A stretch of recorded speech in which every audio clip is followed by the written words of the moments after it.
So let us now understand the amendments in relation to demand and recovery chapter. ठीक है, demand and recovery में कौन से amendments हुए हैं वो देख लेते हैं।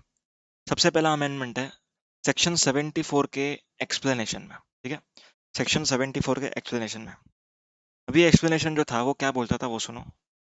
In respect of section 73 and 74 where the notice under the same proceedings is issued to main person liable to pay tax and some other person, and such proceedings are against the main person have been concluded under section 73 or 74, the proceedings against all the person liable to pay penalty under section 122, 125, 129 and 130 are deemed to be concluded। मतलब क्या, मान के चलो कि आप हो mister A. ठीक है, आप मिस्टर ए हो, आपके साथ साथ जो मिस्टर बी है उसके ऊपर भी नोटिस इशू किया गया। ठीक है, आपके अगेंस्ट सेक्शन 73 74 का नोटिस इशू किया है। ठीक है, ऑर्डर पास किया हुआ है, आपके अगेंस्ट प्रोसीडिंग चालू है। आपके साथ साथ मिस्टर बी के भी अगेंस्ट नोटिस इशू किया है, प्रोसीडिंग्स चालू है। समझ में आ रहा है? अब यहां पर क्या हो रहा है, मिस्टर ए की वजह से मिस्टर बी के ऊपर नोटिस आया हुआ है।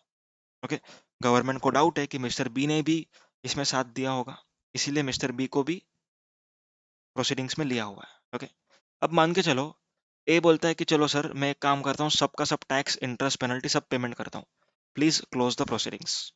तो यहाँ पर अगर मिस्टर ए पेमेंट कर देता है सभी tax interest penalty and other dues का, तो यहाँ पर जो मिस्टर बी है उसके अगेंस्ट भी सारी की सारी नोटिसेस वुड बी कंक्लूडेड। समझ में आया? मेन पर्सन के अगेंस्ट अगर कंक्लूड हो जाता है तो mister B that is the co noticee उसके अगेंस्ट भी कंक्लूड माना जाएगा। ठीक है, कौन से सेक्शन के अंडर जो नोटिस है वो कंक्लूड मानी जाएंगी? पहले क्या मानी जाती थी? 122 that is the general section for penalty, 125 ये भी पेनल्टी का सेक्शन है, 129 एंड 130 that is detention and confiscation, ये भी कंक्लूडेड माना जाता था। लेकिन लेकिन by way of this amendment government ने कहा अगर सारे के सारे proceedings against main person are concluded, it is not necessary कि को नोटिस के अगेंस्ट भी हम लोग सेक्शन 129 एंड 130 का प्रोसीडिंग्स कंक्लूड कर दें। It is not necessary. ठीक है, द प्रोसीडिंग्स अगेंस्ट को notice can remain on in case of section 129 एंड 130। ओके, मतलब यहाँ पर फॉर एग्जाम्पल ए है जिसका गुड्स था, मिस्टर बी है जो ट्रांसपोर्टर था। ठीक है, ए था जिसका गुड्स था, जो बी है उसका ट्रांसपोर्ट था। अभी ए बोलता है कि सर मैं सब टैक्स पे करने को रेडी हूँ, मेरा गुड्स को छोड़ दो, मेरे गुड्स को छोड़ दो। ठीक है, तो मेन नोटिस ही कौन है? ए। उसने सब टैक्स पे कर दिया, उसका गुड्स छोड़ना पड़ेगा। तो क्या इसका मतलब ये है क्या कि बी का भी उसका ट्रांसपोर्ट का जो कन्वेंस है वो भी छोड़ दें? Answer is no. सेक्शन 129 एंड 130 का जो प्रोसीडिंग्स है that is detention of vehicle and goods and confiscation of vehicle and goods. Okay, तो यहाँ पर ये प्रोसीडिंग कंक्लूड नहीं किया जाएगा। ठीक है, the proceedings can be remaining on on B. समझ में आ रहा है? ठीक है, तो यहाँ से ये लाइंस को कट कर दिया, 129 130 को हटा दिया। Next amendment, determination of self assessed tax. Very important amendment, very important amendment. Okay, अपन ने सेक्शन 73(11) पढ़ा होगा, याद है? डिमांड रिकवरी में मैं पढ़ाता हूँ सेक्शन 73(11). अगर सेल्फ असेस टैक्स का पेमेंट अगर आपने 30 डेज में नहीं किया, 30 डेज के बाद किया, बट SCN के पहले किया, फिर भी आपको पेनल्टी पे करना पड़ता है। समझ में आ रहा है? ठीक है, 10% ऑफ टैक्स और 10,000 विच एवर इज हायर, इतना पेनल्टी आपको पे करना पड़ता है। तो उस सेक्शन से इस अमेंडमेंट को मैं कनेक्ट करूंगा, ध्यान से सुनना। मैं इसको बोर्ड पे बताना चाहूंगा।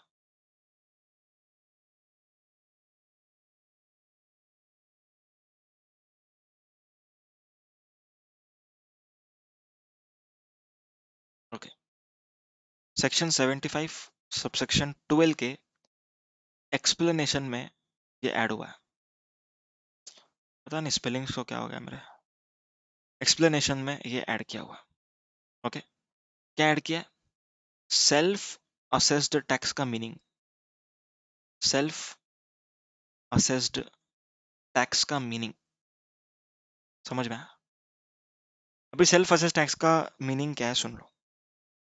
Self assessed tax means tax which is confirmed by you, that is supplier, in its GSTR1, but which remains unpaid, but which remains unpaid in GSTR3B. Very simple. आपने GSTR1 फाइल किया, बोला 100 रुपए का मेरा tax का liability, मतलब आपका recipient ने भी 100 का क्रेडिट लिया होगा. अब जब GSTR3B भरने की बारी आई, आपने सिर्फ 70 ही पे किया, 30 रुपीज रिमेन्स अनपेड.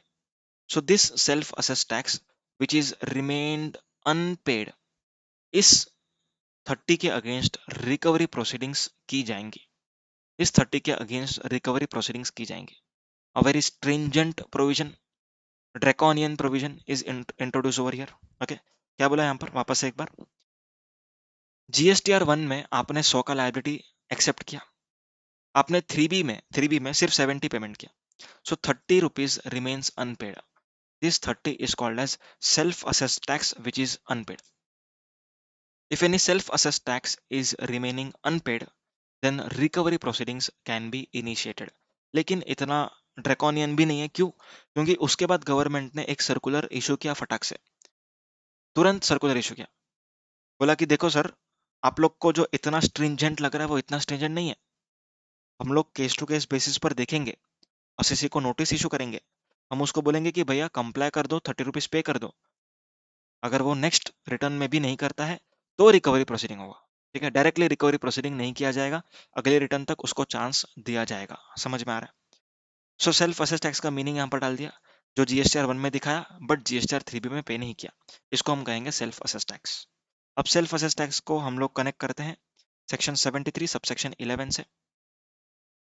ठीक है, ये कहता है कि अगर कोई self assess tax with in 30 days payment नहीं हुआ, ओके, उसके बाद हुआ, बट SCN के पहले हुआ, देन इन दैट केस आप लोग को पेनल्टी पे करना ही पड़ता है, irrespective of whether you are paying before SCN और within 30 days of SCN. ठीक है, पेनल्टी भरनी पड़ेगी. पेनल्टी कितनी होगी? 10% ऑफ टैक्स और 10,000 विच एवर इज हायर, बराबर है. अब यहाँ पर जो सेल्फ असेस टैक्स की हम बात करते थे, उसको एक मीनिंग मिल गया. ठीक है, उसको एक वेट मिल गया, वैल्यू मिल गया. क्या मीनिंग है इसका? ऐसा अमाउंट जो 1 में दिखाया बट 3B में पेमेंट नहीं किया. ठीक है, आपने ऐसा अमाउंट अगर SCN के पहले पे किया, फिर भी आपको पेनल्टी पे करना पड़ेगा. समझ में? क्लियर है? सेल्फ असेस टैक्स का मीनिंग क्या हुआ? 1 में दिखाया बट 3B में पेमेंट नहीं किया. ऐसे अमाउंट अगर आप 30 डेज में पेमेंट नहीं करते हो, देन इन दैट केस क्या हो जाएगा, आपको पेनल्टी लगेगी. कितनी? 10% ऑफ टैक्स और 10,000 विच एवर इज हायर की. I hope this discussion is clear. Next, section 83. Section 83 was provisional attachment, बराबर है, याद होगा आप लोग को. अब प्रोविजनल अटैचमेंट में किस तरीके से था वो देख लो. किधर गया, एक सेकंड ना.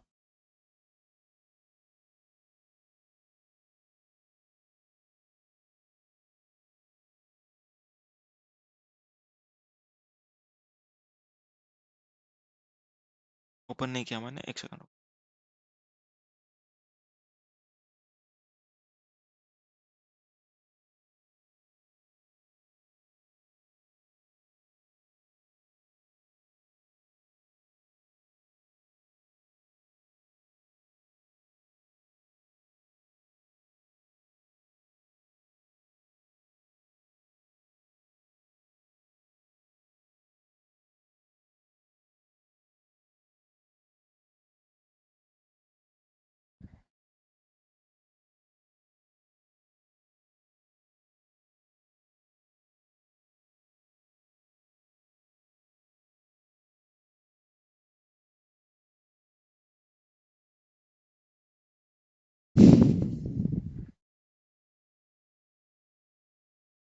ये आपका है डिमांड रिकवरी पिछले अटेम्प्ट का. ठीक है, पिछले अटेम्प्ट का ही मैं क्या दिखाना चाह रहा हूँ, पिछले अटेम्प्ट में किस तरीके से प्रोविजन था सेक्शन 83 का. ओके, इस तरीके से था सेक्शन 83. ठीक है, क्या था? Where during pendency of any proceedings under section 62 और 63 और 64 और 67 73 74, मतलब अगर इन सेक्शंस में कोई प्रोसीडिंग पेंडिंग है, ध्यान से सुनना, अगर इन सेक्शंस में प्रोसीडिंग पेंडिंग है तो ही आपका प्रोविजनल अटैचमेंट किया जाता था। ठीक है, 62 is for non-filers, 63 unregistered person, 64 summary assessment, 67 inspection search seizure, 73 74 non-fraud and fraud। ठीक है, खाली इन्हीं सेक्शंस में, स्पेसिफिक सेक्शंस में ही अगर आपका प्रोसीडिंग पेंडिंग है तो यह प्रोविजनल अटैचमेंट किया जाता था। लेकिन लेकिन जो नया प्रोविजन बना है, ठीक है, जो सेक्शन 83 अमेंड हुआ है, उस सेक्शन 83 में वाइडन किया गया है पावर्स। ठीक है, अभी नए पावर्स क्या है वो देखो। अब यहां पर ये नया प्रोविजन है, this is the new provision. यहां पर where after initiation of any proceeding, proceeding का इनिशिएशन मतलब कि नोटिस इशू करना, नोटिस इशू करने से प्रोसीडिंग स्टार्ट हो जाती है। Okay, under chapter 12, chapter 12 contains this many provisions. कौन से? Section 59 self assessment, 60 provisional assessment, 61 scrutiny of returns, 62 non filers, 63 unregistered person and 64 summary assessment. मतलब पूरा अपना असेसमेंट एंड ऑडिट का चैप्टर आ गया। समझ में आया? क्लियर है क्या? अदर असेसमेंट एंड ऑडिट में से असेसमेंट का पूरा पार्ट आ गया। तो सेक्शन 59 से लेकर के सेक्शन 64 के अंदर कोई भी प्रोसीडिंग अगर पेंडिंग रही तो प्रोविजनल अटैचमेंट हो सकता है। ठीक है, then chapter 14 that is ranging from section 67 to section 72। समझ में आया? सेक्शन 67 क्या है? Inspection search seizure. सेक्शन 68 अपना ई वे बिल वाला। Section 69 arrest. Section 70 summon. Section 71 proper officer to assist the officers other officer and 72 other officers to assist। Okay, तो ये जो सारे सेक्शंस है, इन सेक्शंस के अंडर अगर प्रोसीडिंग्स चालू है तो प्रोविजनल अटैचमेंट किया जाएगा। समझ में? चैप्टर 15 सेक्शन 73 से लेकर के 84 तक, मतलब पूरा डिमांड एंड रिकवरी का चैप्टर आ गया। ठीक है, 73 74 75 76 77 78 79 80 81 82 83 84 सब कुछ पूरे डिमांड रिकवरी के चैप्टर में जो भी प्रोसीडिंग चालू है आपके अगेंस्ट। ओके, चाहे फिर वो सेक्शन 76 का ही क्यों ना हो। सेक्शन 76 याद है तुम लोग को? अगर आपने टैक्स कलेक्ट किया, आपको फोर्थविथ जमा करना है, तुरंत जमा करना है, आपने जमा नहीं करवाया तो आपके अगेंस्ट नोटिस कभी भी इशू हो सकता है without any time limit. Okay, and order should be pass with in 1 year from the issue of notice.